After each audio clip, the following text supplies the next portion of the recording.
না কেন রে? ঠিক কিনা বলে? সিগন্যাল দে, সিগন্যাল দে। কি দে?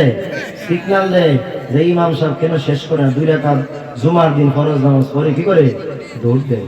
আমার জুমার দিনের মুসল্লি একটা কি করে জানেন নি? আমার পিছনে জুমার দিন আসলেই 2 রাকাত ফরজ নামাজ পড়ে জুমার দিনে দৌড় দেয়। আমি তাই দিন ধরলাম, এই যাস কই? হুজুর আমি যাই কই শুনবেন? তুমি জুমার দিন আসলে ভাই বাদাল জমা কাবলার জমা করো না, আমার পিছে 2 রাকাত ফরজ নামাজ পড়ে দৌড় দাও কেন? হুজুর আমি মুসল্লির সময় নেই। একসাথে বলেন, সময় নাই, সময় নেই। আমি তোকে ডাক দেবো না মারি, সময় নাই, সময় নাই বলিও না। সময় কাহাকে বলে, কত প্রকার ও কি কি বুঝবা, মরিয়া দেখো কবরে যাও। তখন ফেরেশতাদের পিটুনি খাইলে তুমি বুঝতে পারবা সময় কাকে বলে, ঠিক কিনা বলে?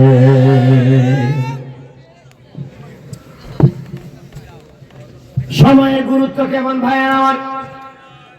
দুনিয়ার মধ্যে আপনার টাকা চলে গেলে টাকা পাইবেন, বাড়ি চলে গেলে বাড়ি পাইবেন, গাড়ি চলে গেলে গাড়ি পাইবারে। কিন্তু তোমার আমার কাছ থেকে যে দিনের সময় চলে যাচ্ছে, ওই দিনের সময় আর কোনদিন টাকা দিয়ে কিনতে পারবো না, ঠিক কিনা বলে? সময় নাই, সময় নাই বলিও না। সময়ের কি গুরুত্ব, সময়ের কি ফজিলত, সময়ের কি বরকত আমি বুঝাচ্ছি ভাইয়ের। আমার একটা ঘটনা দিয়ে আমার দিকে তাকান। সময়ের যে কি মূল্য, সময় থাকতে সময়ের মূল্য দাও রে। ও ভাইয়ের আমার, আল্লাহর হাবিব রাহমাতাল লিল আলামিন সাল্লাল্লাহু আলাইহি ওয়াসাল্লাম 63 বছরের জিন্দেগিতে, কার জিন্দেগিতে? রাসূলের 63 বছরের জিন্দেগিতে একজন বিরাট বড় প্রভাবশালী বাদশা ছিল। যেই বাচ্চার টাকার অভাব ছিল না, গাড়ির অভাব ছিল না, বাড়ির অভাব ছিল না, দালানের অভাব ছিল না। বাদশা তো আর বুঝেনি কোনো কিছুর অভাব নেই। ও ভাইয়েরা আমার, এবার ওই বাদশা সাহেব একদিন তার ঘোড়া নিয়ে সফরে বের হয়েছে। কোথায় বের হয়েছে? সফরে বের হয়েছে। সফর বুঝেননি বাবা, ভ্রমণ। ভ্রমণ করেননি আপনারা, ভ্রমণ করবেন। কারণ আমার আল্লাহ তাআলা বলেন, কুল সিরু ফিল আরদ, বান্দারে তোমরা বেশি বেশি করে আমার জমিনটা তোমরা সফর করো, ভ্রমণ করো। আমার বিশ্বটাকে ভ্রমণ করে তোমরা চিন্তা করো আমি রব তোমাদের জন্য কেন। কিন্তু নাস্তিক মুরতাদ রাম বামেরা আল্লাহর সৃষ্টি জগৎ নিয়ে চিন্তা করে না, আল্লাহর নিয়ে চিন্তা করে, ঠিক কিনা বলেন? আল্লাহর নিয়ে চিন্তা করলে হবে না। কবি বলেছেন, উনজুর লিতিলকা শাজারা, তোমরা গাছের দিকে তাকাও। ওই গাছটা ছোট থেকে বড় হয়, বড় হইয়া কেমনে ফল দেয়, ওই গাছটা নিয়ে তোমরা গবেষণা করো। ওই গাছটা যদি তোমরা চিনতে পারো, তাহলে তোমরা তোমাদের মালিক, তোমাদের রবকে তোমরা চিনতে পারবে, ঠিক কিনা বলেন? তাহলে ওই বাদশা একদিন ঘোড়া নিয়ে বাইরে সফরে। কোথায় বাইরে? একসাথে বলেন, সফরে, সফরে, ভ্রমণে। বাদশা যেই মাত্র ঘোড়াটা নিয়ে আপনাদের বালাগঞ্জ শহরে যেই মাত্র ঘোড়াটা নিয়ে ঢুকছে, দেখে ওই বাদশার সামনে, বোঝানোর জন্য বলতেছি, আপনাদের বালাগঞ্জ শহরে যেই মাত্র বাদশা ঘোড়া নিয়ে ঢুকছে, দেখে ওই বাদশার সামনে একজন ভিক্ষুক হাজিরা দিয়ে আছে, উপস্থিত হয়ে গেছে। ভালো বলবেন না? ভিক্ষুক ডাক দিয়ে বলে, বাদশা রে, তোমার তো কোনো কিছুর অভাব নাই। আমি গরিব মানুষ, ফকির মানুষ, বহু দূর থেকে এসেছি গো বাদশা। আমার ঘরে কোনো খাবার নাই, আমার ঘরে কোনো খাবার নাই। আমি কয়েকদিন যাবত উপাস। ও বাদশা, তুমি আমার একটু সাহায্য করো। বাদশা ওই ভিক্ষুককে ধমক দিয়া বললেন, রে ভিক্ষুক, সরে যা, সরে যা, আমি বাদশার সময় নেই। কি নাই? সময় নাই, সময় নাই, সময় নাই। বুঝাইতেছি কে? ও ভাইরা আমার, এবার বাচ্চা ভিক্ষুকে ধমক দিয়া দিছে। ভিক্ষুক কান্না জড়িত কণ্ঠ নিয়ে বাড়িতে চলে গেছে। এদিকে বাচ্চা কুরআন নিয়ে আবার বালাগঞ্জ শহর থেকে আবার দৌড়াতে শুরু করছে। দৌড়াতে দৌড়াতে যেই মাত্র সিলেট শহরে ঢুকছে, দেখে ওই বালাগঞ্জের ভিক্ষুক বাচ্চার সামনে আবার হাজিরা দিয়ে দিছে। ভিক্ষুক ডাক দিয়ে বলে, বাচ্চারি, আমি বড় গরিব মানুষ, বহু দূর থেকে আইছি। ও বাচ্চা, আমার ঘরে কোনো খাবার নাই গো, আমি বড় গরিব মানুষ, আমার একটু সাহায্য করে, একটু দান করো। বাচ্চা আবার ওই ভিক্ষুকে ধমক দিয়া দিছে, বলছে, বেটা সর, আমি বাদশার সময় নাই, কি জানি সময় নাই, সময় নাই। ও ভাইরা আমার, এবার ওই ভিক্ষুক আবার কান্না নিয়ে চলে গেল। বাচ্চা আবার ঘোড়া নিয়ে দৌড়াতে শুরু করছি। দৌড়াতে দৌড়াতে বাচ্চা যেই মাত্র একটি জঙ্গল আর পাহাড়ের মধ্যে ঢুকছে। কোথায় ঢুকছে? পাহাড়ের জঙ্গল আর মধ্যে বাচ্চা ঢুকছে। দেখে ওই বালাগঞ্জের সিলেটের ভিক্ষুক তার সামনে আবার হাজিরা দিয়ে দিছে। ভিক্ষুক ডাক দিয়া বলে, বাদশাহ,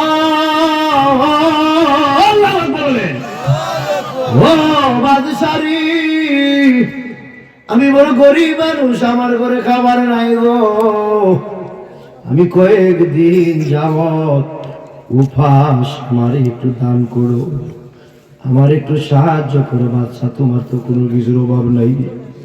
বাচ্চা এবার আর দেরি করলো না,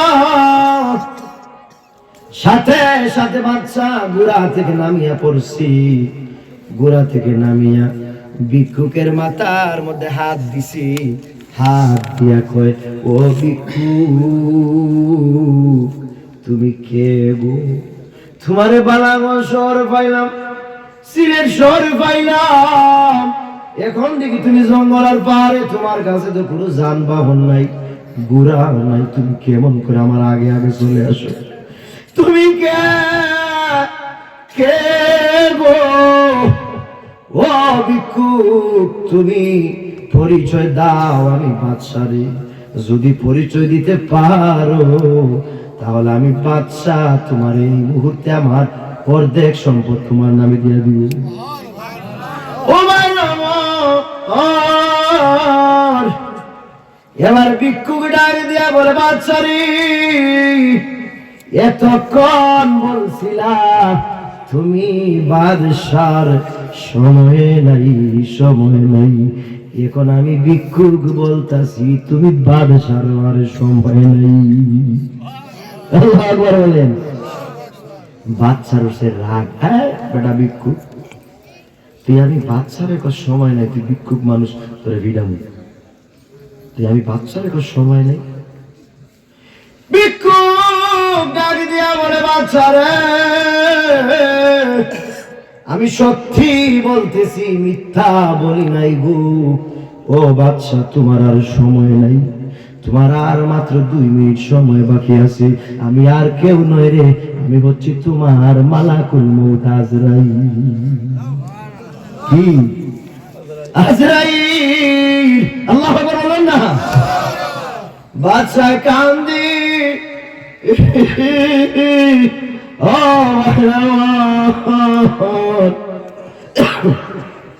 বাচ্চা কান্দে,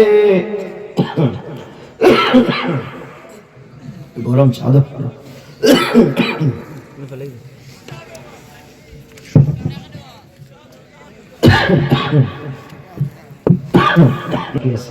আমি আর কেউ নয়, আমি হচ্ছি তোমার মালাকুল মউত আজরাইল। আল্লাহু আকবার। এবার বাচ্চা কান্দে আর বলে, আজরাইল, আমি তোমাকে চিনি নাই গো, তুমি যে আজরাইল সাপ ভিক্ষুকের বেশ ধরছো, তোমার আমি চিনি নাই, তুমি আমার মাফ করো। কয় তোমার মাফ নাই রে, মাফ নাই রে, তোমার আর মাত্র 2 মিনিট সময় বাকি আছে, নির্দিষ্ট সময় তোমার রূহটা এই জায়গায় কবজ হয়ে যাইব। ও ভাইরা আমার, বাদশা ডাক দিয়া বলে আজরাইল, আমি বাদশারে কি একটু সময় দেওয়া যায় না? কয় কেন কেন তুমি সময় চাও গো? তুমি তো আমার কোনো সময় দাও না, তুমি কেন সময় চাও? তুমি কেন চাও? এবার বাদশাহ বলে আজরাইল, আমি সময় চাচ্ছি, তার কারণ হলো আমার বাড়িতে কিছু গোপনীয় সম্পদ আছে, স্বর্ণমণি মুক্তা। ওই গোপনীয় সম্পদ আমার স্ত্রী সন্তানদেরকে সংবাদ দিয়ে আসবো, তারপরে তুমি আমার রূহটা কবজ করে নিয়ে যাইও। আজরাইল ডাক দিয়া বলে বাদশাহ, তোমার সাথে কথা বলতে বলতে 2 মিনিটের জায়গায় 1 মিনিট শেষ, আর মাত্র 1 মিনিট সময় বাকি আছে। ওই 1 মিনিটের ভিতরেই তোমার রূহটা কবজ হবে। বাদশা কান্দে আর বলে আজরাইল, এই জঙ্গল আর পাহাড়ের মধ্যে আমার ছেলে মেয়ে সন্তান কেউ নাই রে, কারা আমার গোসল দিব, কারা আমার জানাজা মাটি দিবে রে? এই জন্য কবি বলেন, জানাজা মাটি দাফন তোর নাহি রে কপালে, তোর লাশ খাবে রে কোন জঙ্গল আর কুকুর আর শিগালে। বলেন বলেন, তোর লাশ খাবে রে কোন কুকুর আর শিগালে। ও ভাই আমার, কখন জানি কার কোথায় মৃত্যু হবে রে? কেউ মরবে গাছের তলে, কেউ মরবে বাঁশের তলে, কেউ মরবে গাড়িতে পড়ে, কেউ মরবে পানিতে পড়ে। কখন জানি তোমার আমার মৃত্যু হয়ে যাবে, ঠিক কিনা বলে? নসিব লাগবে। এই জন্য বলি ভাইরা আমার, সময় থাকতে সময়ের মূল্য দাও। তোমার আমার মতো কত রাজা, কত বাদশাহ, কত ধনী, কত মন্ত্রী, কত মিনিস্টার অন্ধকার জগৎ কবরে চলে গেছি। তাদের কবরের উপরে গরু বেড়া দুম্বায় ঘাস খায়, কিন্তু ওই প্রভাবশালী নেতা কবর থেকে তাড়ানোর কোনো ক্ষমতা নেই, ঠিক না বলেন? ও ভাই আমার, ওই কবর বড় ভয়ানক জায়গা রে, যেই কবরের মধ্যে সাথী নাই, বালিশ নাই, বন্ধু নাই, বান্ধব নাই। তোমার আমার মা বাবা, দাদা দাদি, নানা নানি, আত্মীয় স্বজন, কত মানুষ অন্ধকার কবরে শোইলাম, কিন্তু আজও পর্যন্ত জানি না তারা কেমন আছে। ও আমার, তুমি আর আমি অন্ধকার কবরে যেতে হবে। ওই কবর কারো কারো জন্য হবে জান্নাতের টুকরা, আবার কারো কারো জন্য হবে জাহান্নামের টুকরা, ঠিক কিনা বলো? ও ভাই আমার, এই জন্য কবরে বেশি বেশি করে যাও রে, বেশি বেশি করে জিয়ারত করো, কবর দেখে কান্দো।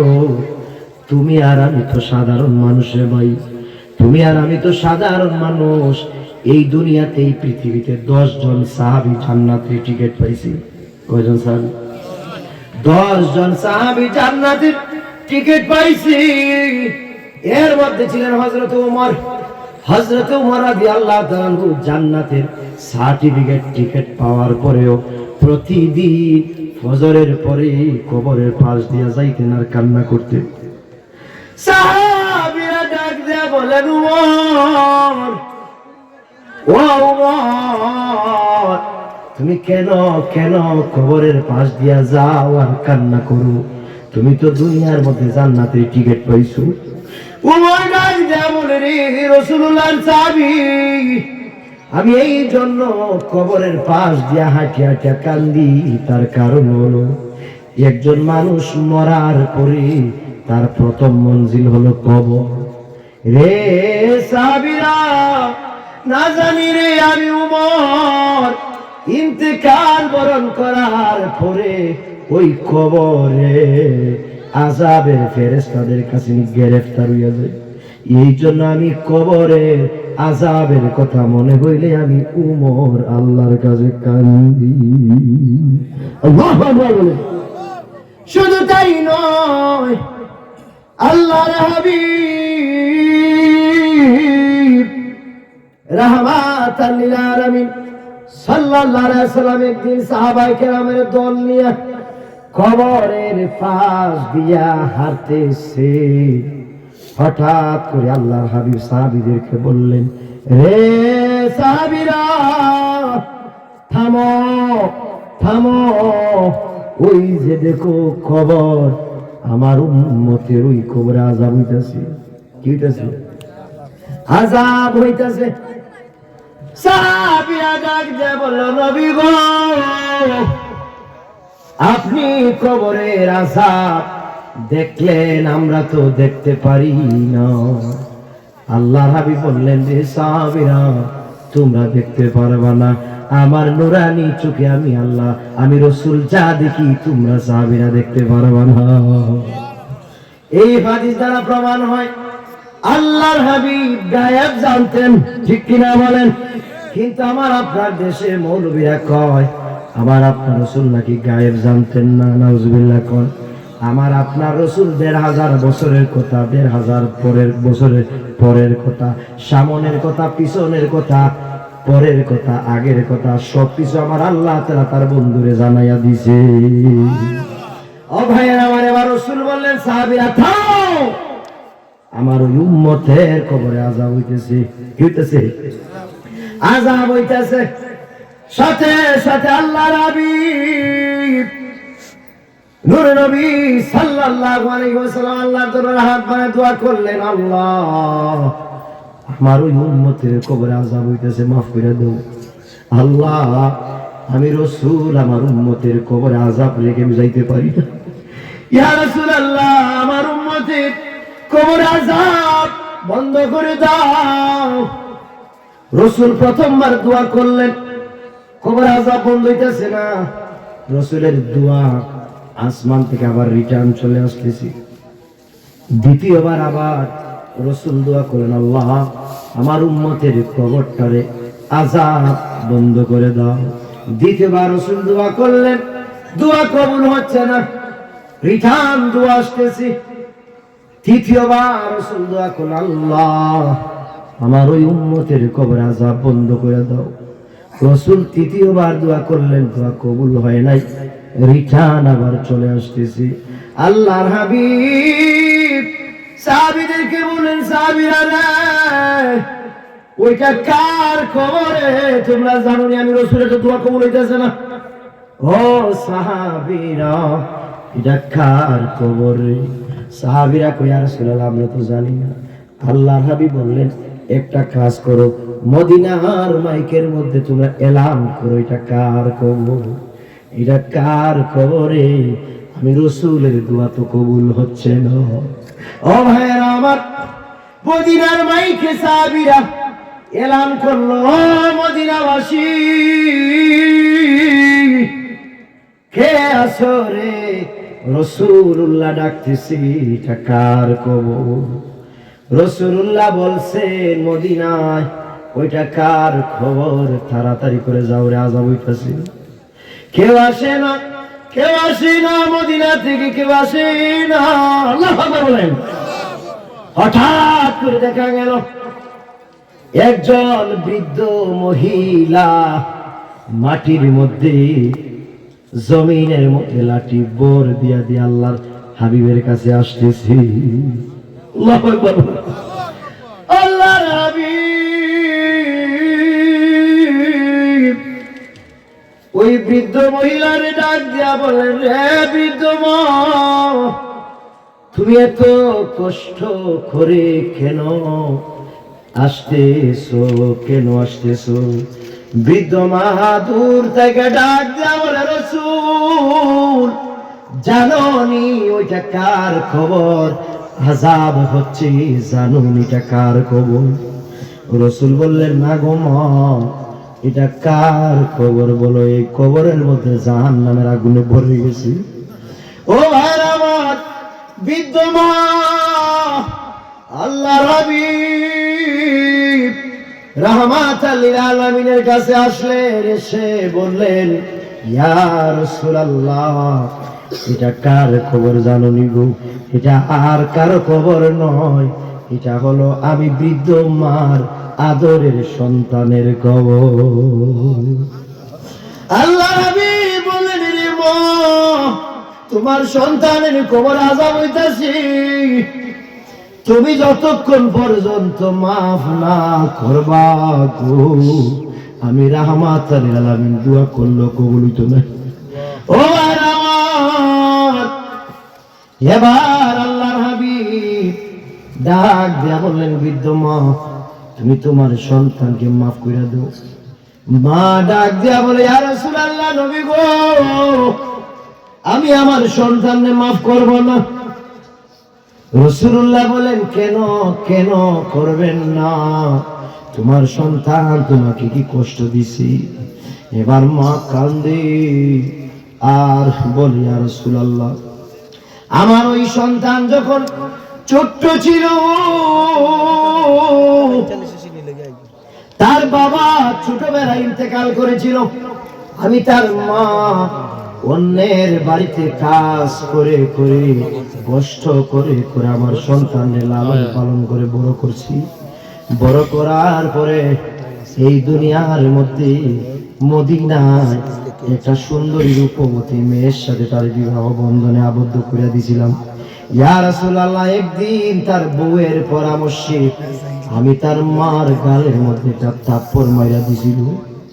ইয়া রাসূলুল্লাহ, শুধু আমার গালের মধ্যে থাপ্পড় মারিয়া শেষ করে নাই, হাতের মধ্যে চাবুক নিয়া আমাকে মারতে মারতে আমার শরীরে রক্ত জমিনে প্রবাহিত করেছিল।